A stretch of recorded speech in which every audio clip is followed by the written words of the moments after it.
Michigan Congressman Jack Bergman. Congressman, great to see you this morning. We haven't spoken since Pete Hegseth officially became our Secretary of Defense. You're a retired Marine Corps Lieutenant General, so Hegseth has had one full day on the job. What do you make of him so far? Well, number one, I'm so excited that he's there. The Senate made the right decision, however they got to it. That I'll leave that to them to decide that. But, Pete's in the seat now, and he understands what it's like to be on a front line of battle. And too many of our folks have lost that sense of what it means to be a young man or woman who wants to serve their country.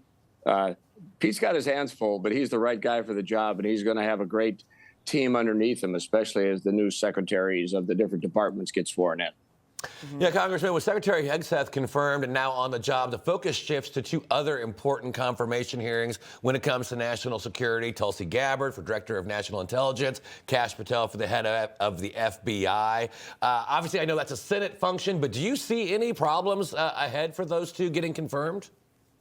Well, the short answer is no, because unless something comes up that we haven't seen already. I mean, I sit on the Armed Services Committee and do different things with, we call the high side on the intelligence side, the classified side. And unless there's something that we haven't seen yet, I believe they're both going to be confirmed.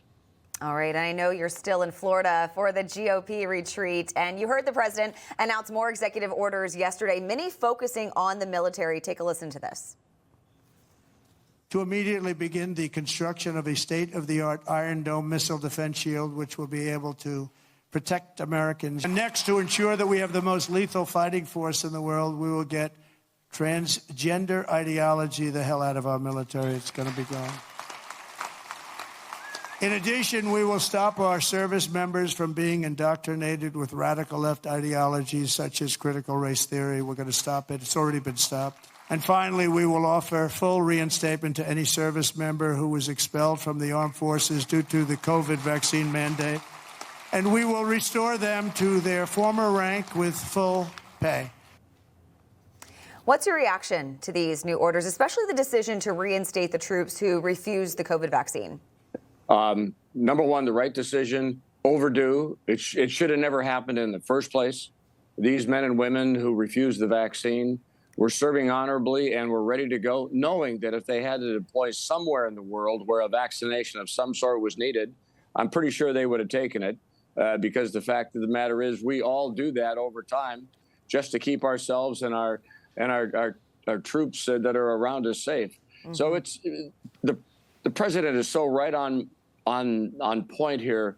Men and women, influencers who look at these young boys and girls seeming to be, going to be 18 someday or older and want to join the military. The president is sending the right message that I believe, number one, recruiting is going to go up.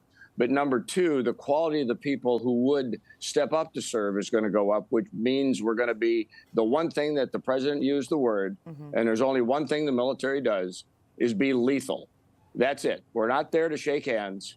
We're there because we have to defend our interests around the world. And that's who we are. And the president's message is sending strong reverberations around, I think, the youthful community today who would be, the future of military service.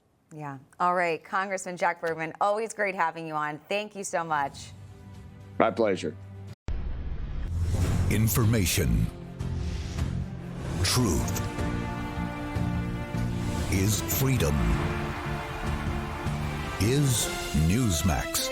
It's real news for real people.